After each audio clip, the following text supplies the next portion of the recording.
do not have compassion for MAGA regrets. He's doing the exact opposite of everything I voted for. Yeah. I want him to stop the wars. He's funding them. I want him to shrink spending, reduce the budget. He's increasing it. It's like everything that he said he's going to do, except sending immigrants back. This is going to be a follow, unfollow, or block me type of a situation. And if you don't like cussing, this is where you want to click off. I keep seeing these videos from former Trump supporters about how they regret their vote and they've woken up. And then I keep seeing all these videos from independents and Democrats that we should be welcoming and be kind and be understanding. Let me say this with my whole chest. No, and f you, and here's why. I don't forgive you, and I never will.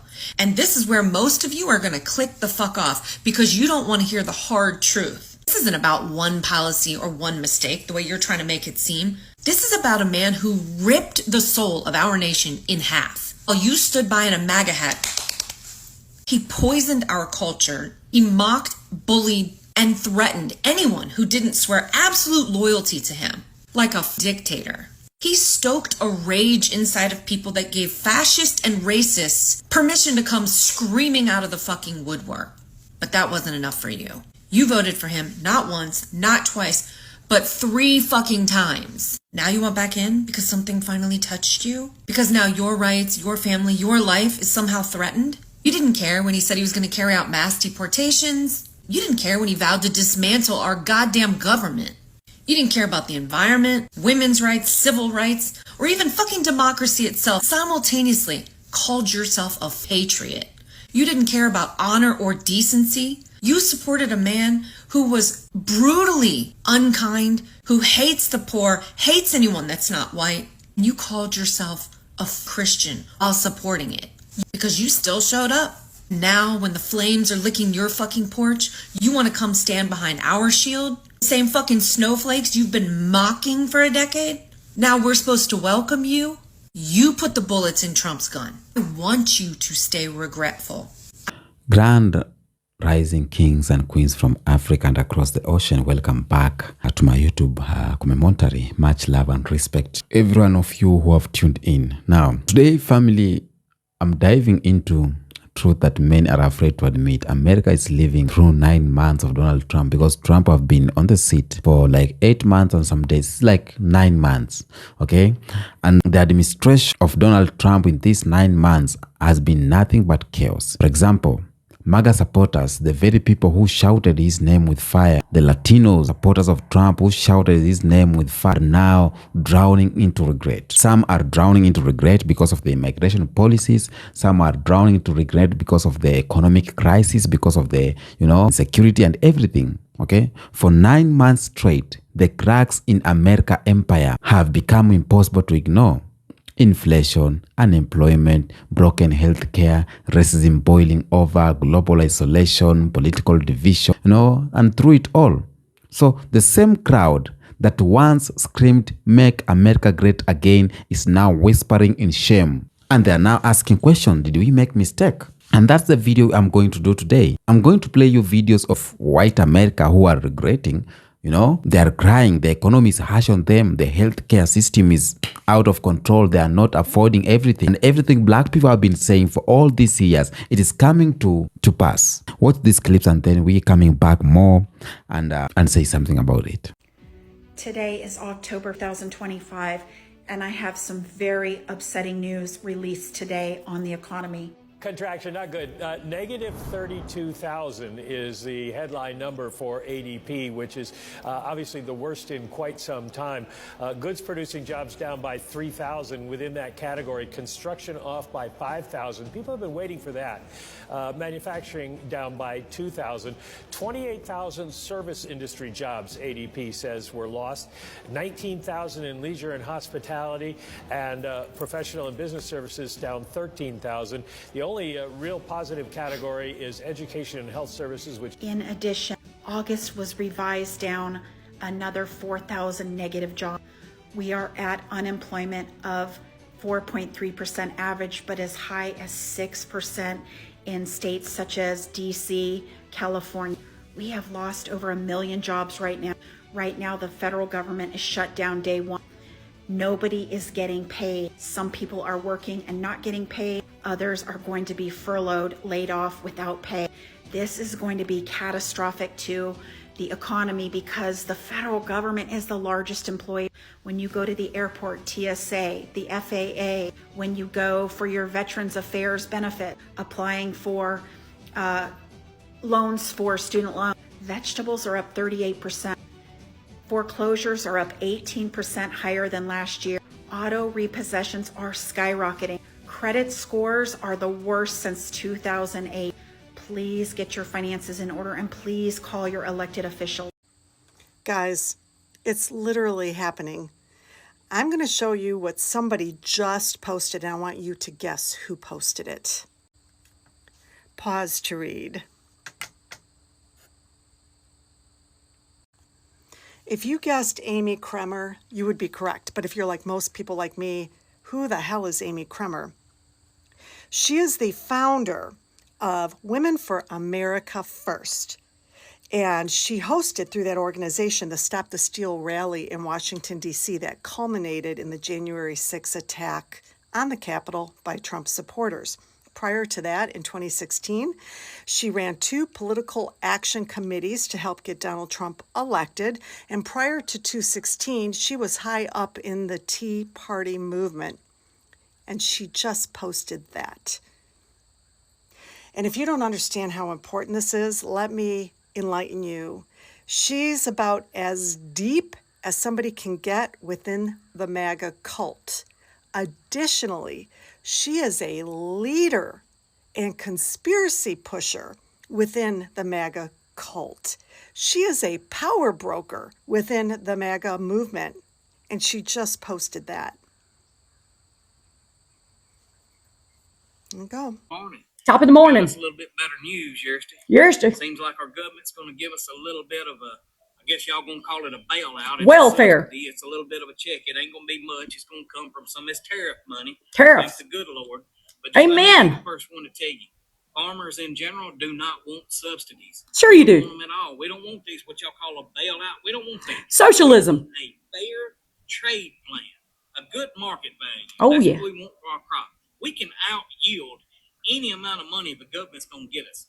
And furthermore, whatever money they give us, 75 or 80% of that is just going to slip through our hands. It's going to pay off our expenses and our inputs. Oh, so your diesel fuel, your tires. we're paying for your farm. Payments, your fertilizer, your seed costs, chemical costs, Oh, labor costs. welfare. It's like we're just going to get all these checks and just go willy-nilly buy boats. Willy-nilly. That'd be a good idea, but it ain't that kind of money. Okay. It ain't that big of dollars. We can out yield it. We can make way more money if they'll just get us a good farm bill, get us a good trade plan, which I don't know what's coming in the future. This might all be.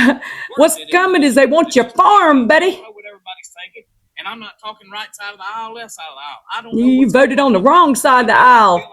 Trumper. Some kind of little subsidy, a bailout, is everybody. Welfare, buddy. I know y'all are going to be all up in my comments. I'm going to be all up in a video. But I just want y'all to know, we don't want the subsidy. Yeah, we're going to. Sure you do. Any help we can get. You sure do.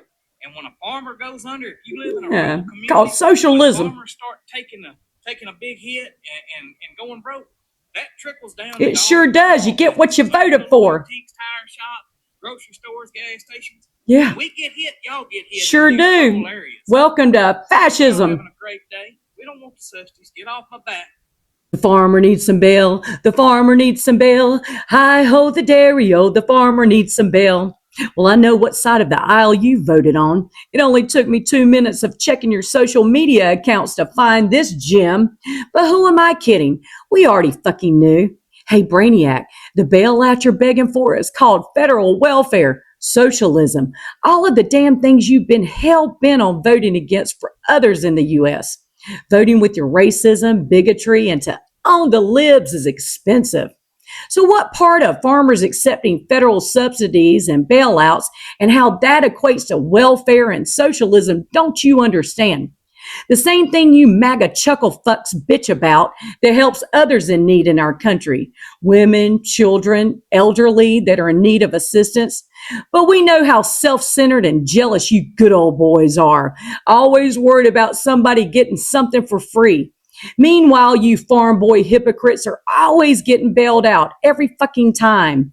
And how nice of Trump foreskin to send $20 billion this month to bail out Argentina's farmers. Yeah, the demonized progressives have always been supportive of farmers when they need federal socialism. But we also want people such as women, children, elderly, disabled that are in need to have federal assistance with health care, school lunches, housing assistance. So what the fuck is your excuse? It's good for the farmers, but not for anyone else. Got it. Of course, you don't see the fucking hypocrisy here because that would require empathy and brain capacity. You hypocritical MAGA farmers are prime examples of believing in for me, but not for thee. Old Dick Donald's gonna have your farm, E-I-E-I-O. But my advice to you is to look into JD Couchhumpers Group. They're ready to buy that farm for pennies on the dollar. That way you can get a jump start on a new profession. Hey, you reap what you sow. And the rest of y'all, have a good day now, okay? Trump has instituted a 5-step economic plan to sabotage the economy. This is an in-depth, for TikTok, analysis, so settle in for a few minutes. So what he's doing: shrinking the labor force, cutting off international trade, destabilizing the financial system, weakening core institutions, and consolidating wealth and power. So step 1, shrinking the labor force. Trump is deliberately creating worker shortages, removing millions of undocumented workers from farms, construction sites, hotels, and restaurants. Undocumented workers make up roughly half, yes, half of agricultural workers. And Trump knows this and what it will do to the food supply. Food is rotting in the fields with no one to harvest the crops. Housing construction has stalled, raising prices nationwide. Hospitality and tourism sectors face record staffing crisis. The result? Food shortages, higher prices, supply chain disruption. Now he's attacking legal immigration. The $100,000 H-1B visa fee makes it nearly impossible for tech companies to hire skilled workers. Tech will move to India, Canada, and Europe, leaving the US behind. Restricting student visas cuts off a future talent pipeline in medicine, science, and engineering. The goal: make the US businesses struggle to operate, forcing closures and driving up consumer prices. Number 2, cut off international trade. Trump's trade policies isolate America from the global markets, hurting exports and consumers at the same time. Tariffs on imports raise everyday prices for goods. Retaliatory tariffs by other nations then block U.S. exports, which have devastating effects on farmers and manufacturers. Pulling out of agreements like the TPP and threatening NAFTA partners pushes allies towards China's RCEP, the EU, MESCOR, and all other non-U.S. trading blocs, leaving the U.S. isolated. Allies like Japan, South Korea, and Australia now trade more with China than with America. The goal: collapse export-driven industries while raising domestic costs, creating economic desperation. Number 3, destabilize the financial system. Trump is undermining the foundations of the US dollar, which underpins the entire global economy. Publicly attacking and threatening to replace Fed officials destroys market confidence. Businesses can't plan or borrow when they fear politically driven interest rates. Trump has openly suggested renegotiating or defaulting on US debt, a move that would send global markets into chaos. And as US reserve currency status weakens, inflation will skyrocket and retirement savings will evaporate. Given tax cuts for billionaires and corporations with no offset will balloon the national debt and raise borrowing costs. Goal: trigger financial panic, erode trust in the dollar, and push global investors to abandon the US. Step 4, weaken the core institutions. Strong economies require stable, predictable institutions, and Trump is actively dismantling them in the US. And he's turning courts and regulators into partisan tools, which scares investors and discourages entrepreneurship. Businesses need neutral enforcement of contracts to function. Trump destroys that trust. Slashing budgets and hollowing out expertise in the Department of Commerce, in the State Department, and regulatory agencies, the US has become incapable of coordinating trade policy or negotiating deals, leaving foreign rivals with the upper hand. The goal: turn government into an unreliable, unpredictable force, discouraging growth and making citizens dependent on Trump for stability. And the final step: consolidating wealth and power for himself. Once the system collapses, Trump and his allies seize control of what's left. As farms, factories, and businesses fail, Trump-aligned billionaires buy them at dollars on the penny, just like Russian oligarchs after the Soviet collapse. Trump deregulates industries for corporations, while leaving consumers unprotected, maximizing profits for its allies. With ordinary Americans broke and scared, they accept authoritarian control in exchange for the illusion of order. The ultra-rich rules oligarchs with Trump as the figurehead. His goal, create a Russian-style oligarchy where wealth and power are concentrated among a handful of loyal insiders. Individually, these actions look like bad policies or political incompetence, but together they form a clear pattern of economic sabotage. Shrink the labor force so industries collapse, cut off international trade to isolate the US and destroy exports, destabilize the financial system to trigger a panic, weaken core institutions so no one can resist, consolidate wealth and power into the hands of Trump and his allies. This is the blueprint for authoritarian takeover. And quite quickly, America won't have a democracy. It will have a playground for oligarchs. And what are Americans doing about this? Tell me, because I don't know. 90% of the truck drivers voted for Trump. Now they go to the ports and the piers and look for a load to carry, and they find out that half the fucking ships are empty and the other half are being diverted by China to other places. The only fucking thing you'll be hauling is Trump the fuck out of the White House back to Mar-a-Lago. Welcome back. Let us begin with the day DJT came to power in January 20th, 2025. DJT places his hand on the Bible once again, and his supporters, MAGA supporters, roar in triumph. I even saw some pastors praying with happiness and saying that it is God's time. Okay? For the MAGA supporters, this was a resurrection. For the Latinos who supported DJT, this was a resurrection. Even for the Black MAGA, this was a resurrection. They believed the chaos of Biden's presidency. They believed the wars, the high cost, and the insecurity would vanish straight. They believe DJT was the chosen savior of white America. But finally, reality is always louder than slogans. And the reality of DJT's second coming, has been nothing short of devastating. 9 months in, the regrets are loud. You've had the videos, white Americans, MAGA supporters complaining, MAGA farmers complaining. You know, they thought things will be okay. They thought the price of gas will come down, but nothing is coming down. And DJT has announced 2 years of regrets and pains. You know, that's what you get in return when you vote the wrong person in, or when you ignore the chosen people. Okay? Even the news, the media, they are whispering it, okay? Conservative radio callers admit it, and across small towns and rural states, conversation around kitchen tables have shifted, okay? Once they ask, when will Trump save us? And now they are asking, how did we fall for this again? They are regretting. The economy of US is melting down, because at the end of the day, whether red state or blue state, black or white, rich or poor, people care so much about survival. And America's economy under Trump's second term is not delivering survival. It is delivering suffering. The cost of living has exploded. Food prices are higher than ever, and wages are frozen.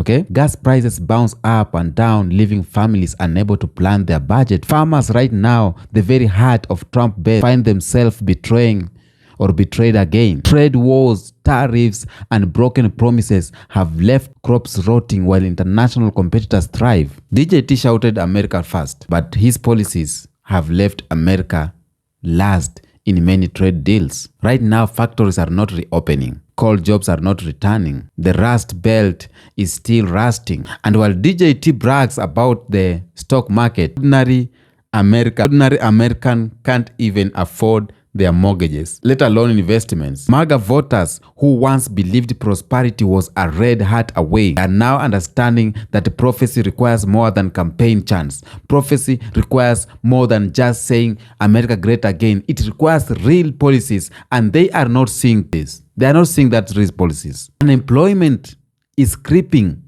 up again. Layoffs in tech, layoff in retail, layoffs in manufacturing. DJT policies to cut corporate taxes and deregulate industries promise jobs creation, but in reality, CEOs pocket the benefit while workers lose paychecks. The promise of bringing American job back has been exposed as a slogan that does not stand against the tide of automation and globalization. When you see truck drivers, once Trump's strongest army, are feeling the pinch of automation and AI logistics, rural factories are closing their doors, and even suburban families are realizing that tax cuts for the rich does not trickle down into the wallets. MAGA supporters thought that DJT was their businessman president, but 9 months later, they are realizing he is a businessman for himself, not for them. Now, let's talk about healthcare. Most of the time, I get so much emotional when I go on these online platforms and see white people reacting, Americans crying because their fathers, their mothers, their children are not getting good health care because maybe, Medicaid has been cut down and everything. And I'm like, black people warned about this for decades. Black people warned you not to vote for DJT. Now see what you have put yourself in. 9 months into the power and still white Americans are crying here and there. America is the richest country in the world, yet its people right now are drowning in medical debt. Trump's second term has worsened that nightmare. Attempts to dismantle what was left of Obamacare have left millions uninsured. Hospitals in rural areas right now are closing. Prescription drug prices are higher than ever. Families are going bankrupt just to stay alive. MAGA supporters in small towns, the very people who voted for DJT, are now paying the ultimate price when their loved ones cannot get care. In 9 months, just 9 months, America has witnessed preventable deaths rise because people can't afford insulin, because people can't afford surgeries, because people can't afford to see a doctor. And right now, regrets it's setting in. Because when you cannot take care of your family's health, suddenly the red hat on your head feels meaningless. Trump ran on the wall once again. He promised to shut down the border. He promised to stop immigration with iron fist. But 9 months later, the border is still chaotic. You see, migrants are still crossing and America is still stuck in the same debates that never end. But the truth is the economy depends on immigrants' labor. That's the truth. The economy of America depends on immigrants. The workforce of America depends on immigrants, okay? Yet Trump continues to demonize the very people who pick crops, who clean cities, who build houses. It's even the immigrants who take care of American citizen children. MAGA supporters in farming towns thought that stopping immigration would bring them better wages. Instead, they are seeing crop rot in the field because nobody is there to harvest them.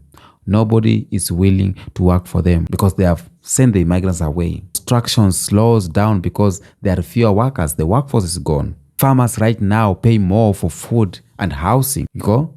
And the same people who shouted, build the wall, build the wall, build the wall, now are realizing that they were only building walls against their own survival. My good family, America has never healed from its racial wounds. And under DJT's second term, those wounds are bleeding again. 9 months of hate-filled speeches, 9 months of policies that divide rather than uniting, 9 months of emboldened white supremacists. Black Americans warned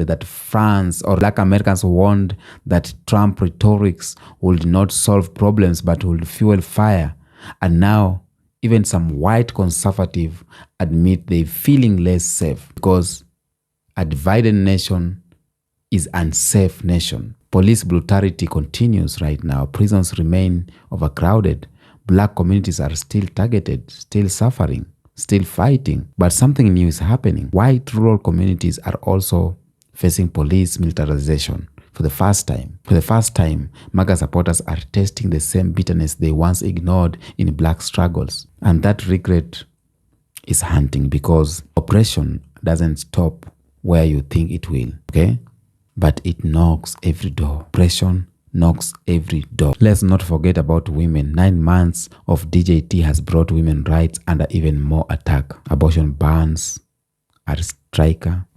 Women are forced into desperate measures.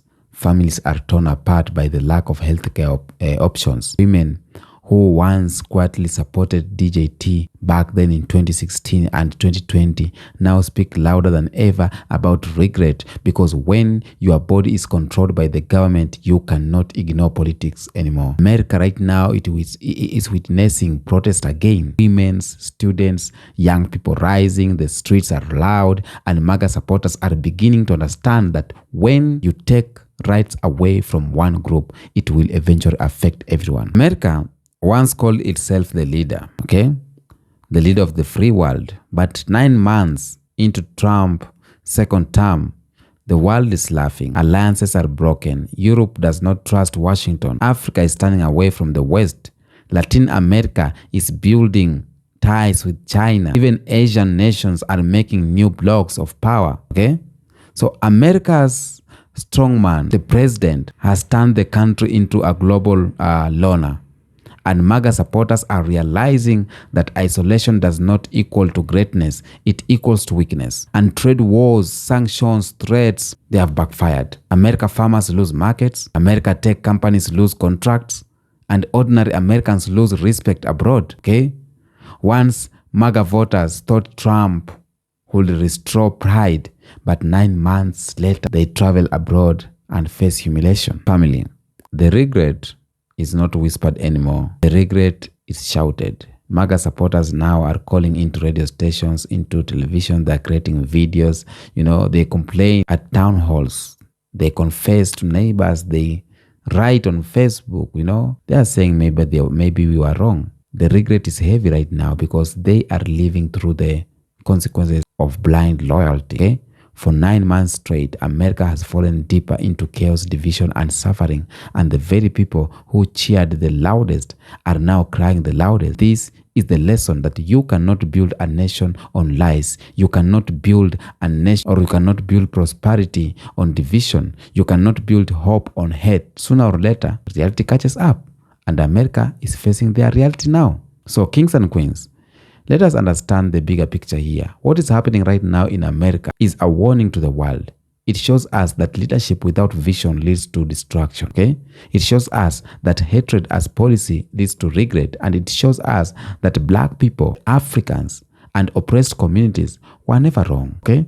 Black people were always ahead of the truth. As we rise, as we unite, as we stand strong, let us continue to expose lies and uplift truth, because the world may crumble, but truth always survives. And that truth is America is falling, not because of immigrants, not because of black people, not because of progressives, but because of the very system it created. MAGA supporters are learning that lesson the hard way. 9 months in regret has become their new reality. Tell me what you think in the comment section about this video. Until next episode, peace out.